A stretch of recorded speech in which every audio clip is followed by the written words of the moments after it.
Olá! Começa mais um Inteiro Teor, um programa do TRF da Primeira Região. Aposentadorias, auxílios, pensões, o direito previdenciário está em destaque hoje.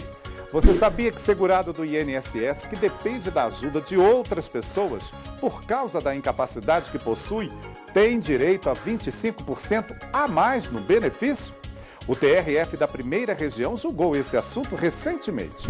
No nosso estúdio, uma entrevista com o especialista em direito previdenciário Diego Cheruli, repercutindo esse e outros assuntos que envolvem as ações que tem como parte o INSS. Agora, no Inteiro Teor. A gente começa o programa hoje abordando uma decisão do TRF da Primeira Região que concedeu a um segurado do INSS o acréscimo de 25% na aposentadoria dele. Isso porque ficou comprovado que ele é totalmente incapacitado para o trabalho e depende da ajuda de outras pessoas para as práticas do dia a dia. Esse acréscimo está previsto em lei, mas para obtê-lo é preciso comprovar a incapacidade e a dependência em perícia médica. Os benefícios de auxílio-doença ou aposentadoria por invalidez são concedidos para quem passa por uma perícia no INSS e comprova que se enquadra nos requisitos estipulados pela Previdência Social. É preciso ser segurado, ter contribuído ao menos 12 meses com a Previdência, ser incapaz total, no caso de auxílio-doença, ou ser incapacitado permanentemente para o trabalho, se o desejo fosse aposentar por invalidez. Constantemente vem parar na Justiça casos protagonizados por segurados que, mesmo preenchendo estes requisitos, têm o pedido de benefício indeferido administrativamente nas agências da Previdência. Foi o que aconteceu com um cidadão de Minas Gerais. Aposentado por invalidez desde 2007, ele precisou entrar com um processo na Justiça Federal e depois com um recurso aqui no TRF da Primeira Região para conseguir um acréscimo de 25% no seu benefício, já que é portador de paralisia nas pernas. Ao analisar o caso, o tribunal lembrou que o percentual está previsto em lei e deve ser pago para quem necessita receber auxílio de terceiros de forma permanente. Como o segurado que era cadeirante conseguiu comprovar que dependia dos outros para se locomover, teve assegurado na Justiça o que não conseguiu pela via administrativa.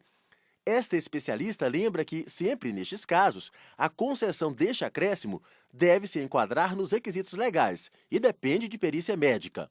Sempre nessas situações de atestado da incapacidade e grau da incapacidade, porque na verdade é uma incapacidade muito grande, né? A pessoa, além de estar incapacitada para a profissão, ela também está para outros atos da vida.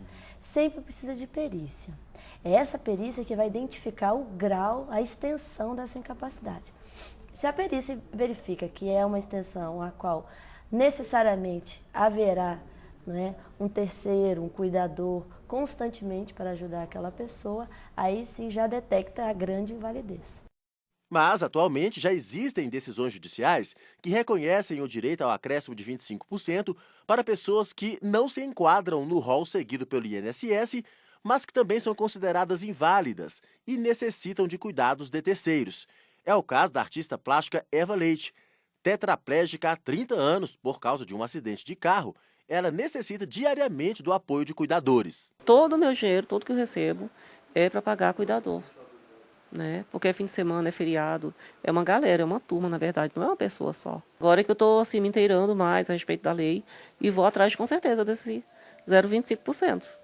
E a resposta pode estar nas novas interpretações sobre a invalidez que vêm sendo formadas no Judiciário. No Poder Judiciário tem tido aí uma interpretação mais extensiva, verificando cada caso concreto e ali identificando se há essa grande invalidez. Então, o Judiciário não se atém somente àquelas situações ali que necessariamente a administração acaba se valendo.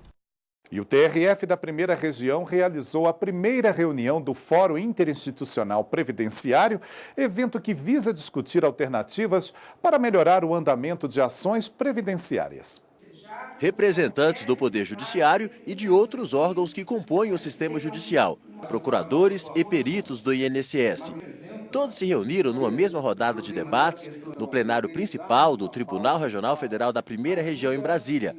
O objetivo, discutir melhorias no processamento de ações previdenciárias, responsáveis por grande parte do acervo de processos no tribunal. Nós estamos em tempos de agir, né? Nós estamos em tempos de transformações. Essa questão de sairmos de seminários só com ideias, não. Hoje nós vamos sair daqui com algumas deliberações e ações concretas, efetivas, inclusive por parte da Previdência Social, por parte do INSS, por parte da Defensoria. Então, acho que é um momento ímpar na nossa Justiça, aqui no nosso TRF, de termos a colaboração de várias entidades participando com um único objetivo, que é a celeridade e efetividade da prestação jurisdicional dentro do nosso tribunal. Entre os temas discutidos estiveram a política de conciliação nas causas previdenciárias, a demora no protocolo de requerimentos administrativos no INSS e as controvérsias sobre as perícias médicas previdenciárias. Os estados que fazem parte da primeira região são representados no fórum para discutir as questões previdenciárias e facilitar a celebração de conciliações. É a fórmula moderna, realmente, de chegarmos à efetividade da política de acordos de conciliação e da prevenção de demandas. O que não pode é vivenciarmos um quadro de milhões e milhões de ações judiciais. Isso é um custo social muito grande para as pessoas, para os segurados, para os procuradores, para o país. Para a desembargadora federal aposentada Selene Almeida, que coordenou juizados especiais na primeira região e hoje atua na área acadêmica, o fórum criado pelo TRF representa um espaço democrático para discussões e tomada de decisões. Está se realizando, em concreto, a teoria do agir comunicativo, da ética comunicativa, que é a busca de soluções jurídicas, políticas, práticas, administrativas, através do diálogo. A seguir, o tema continua em evidência aqui no Inteiro Teor. Uma entrevista com o secretário-geral do Instituto Brasiliense de Direito Previdenciário, Diego Cerulli. Beneficiários de um lado e INSS do outro. Como resolver essa equação com rapidez? Já já no Inteiro Teor.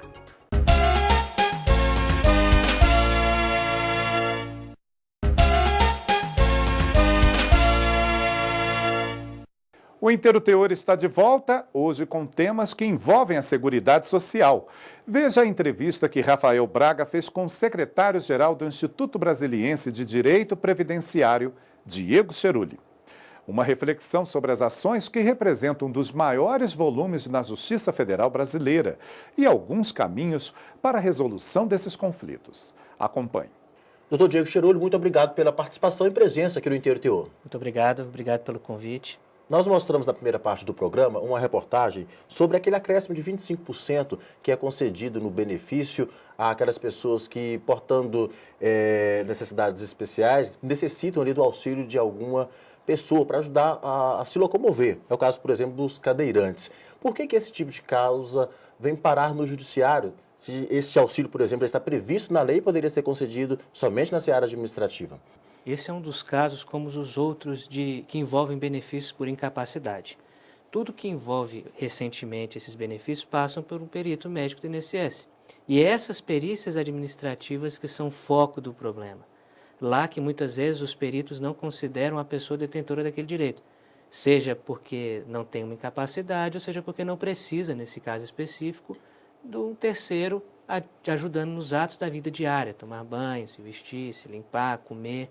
Tá? Então é uma situação, uma perícia um pouco complexa, que envolve uma análise geral do segurado, mas que muitas vezes existe um parâmetro e algumas vezes os peritos são muito cerceados. Quais são os principais entraves encontrados hoje por quem solicita um benefício do INSS e não tem esse pedido atendido ali num primeiro momento? É a falta de enquadramento na legislação, problemas na perícia? Muitas vezes é o problema na perícia, tanto que muitos processos, segundo a estatística do próprio TRF1, em torno de 33% ou 40% dos processos em tramitação tiveram sentença procedente. Então, totalmente procedente no caso de aposentadoria, outros tiveram auxílio-doença.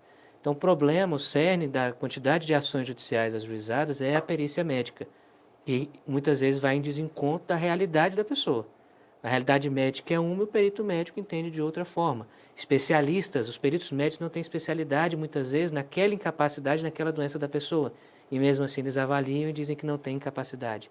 Tá? Então isso é muito comum. A visão do perito do INSS com relação à incapacidade é muito restrita enquanto a da justiça é muito mais ampla, pois não deve-se analisar só a doença em si, mas sim essa incapacidade de um ponto de vista socioeconômico, daquela sociedade, aonde a pessoa mora, no local onde ela mora, os meios de locomoção, o estudo, a profissiografia, tudo isso tem que ser avaliado, e não só a doença em si. Quando não é avaliado, quando não é considerado, acaba que a questão é judicializada. Mas o contrário também ocorre. Muitos casos vêm parar na justiça já sabendo ali que não se enquadram na legislação, né? Isso acaba abarrotando mais a Justiça Federal em todo o país de processos previdenciários. Exatamente. Existem muitos processos ajuizados sem que a pessoa tenha direito. Isso acontece por alguns motivos. Primeiro, muitas vezes a incapacidade existe, mas o processo demorou tanto que essa incapacidade se ruiu, acabou. Então, quando vem a sentença, quando vem o fim do processo, a incapacidade não existe mais, a sentença é julgada improcedente. Outro caso é que a pessoa realmente quer fazer uma fraude, mente e às vezes até induz em erro o advogado.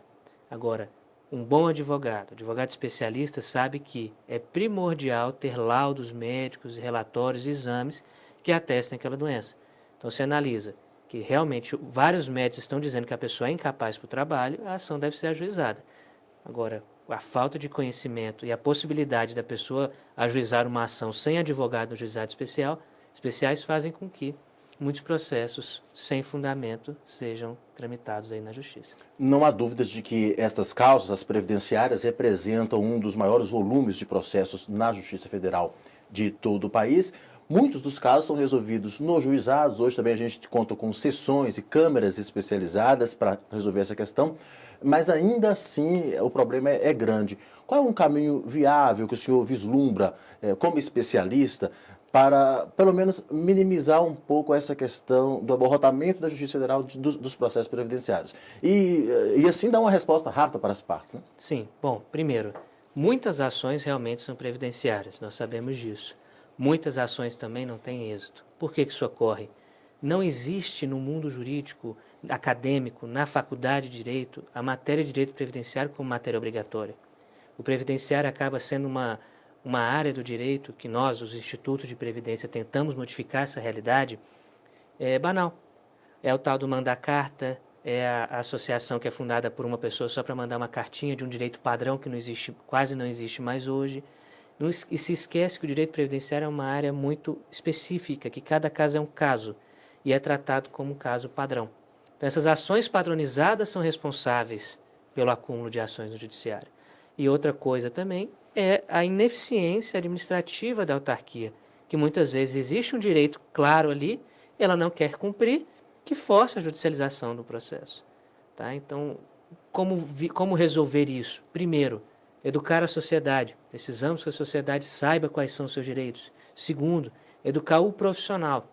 O advogado deve ter, é necessário ter como matéria obrigatória o direito previdenciário nas faculdades, pois é uma das áreas que mais cresce no Brasil. Tá? Terceiro, os advogados não devem se aventurar no direito previdenciário como se fosse uma área fácil. Tem que se especializar, fazer cursos, estudar, analisar a documentação com afinco e entrar com um processo seguro, para que não seja mais um no judiciário. E quarto, INSS e procuradorias, vamos conversar. É necessário ter essa união e essa integração entre a advocacia e INSS e suas procuradorias, para que cheguemos num acordo e evite a judicialização de processos. O senhor é secretário-geral do Instituto Brasiliense de Direito Previdenciário. E aproveitando esse gancho, faço uma outra pergunta. Como anda o debate do direito previdenciário no âmbito acadêmico? Tem-se tido a oportunidade de discutir problemas como as causas padronizadas que acompanham essas matérias previdenciárias no judiciário? Atualmente estou secretário-geral do IBDPrev e lá muito se discute sobre essa questão. Tentamos levar aos advogados, juízes e procuradores que fazem parte do nosso instituto que estude o direito previdenciário, que o direito previdenciário seja uma matéria obrigatória nas faculdades de direito, que as pessoas se especializem, os profissionais se especializem na área e cuidem de cada caso com carinho e com amor que cada segurado merece ter.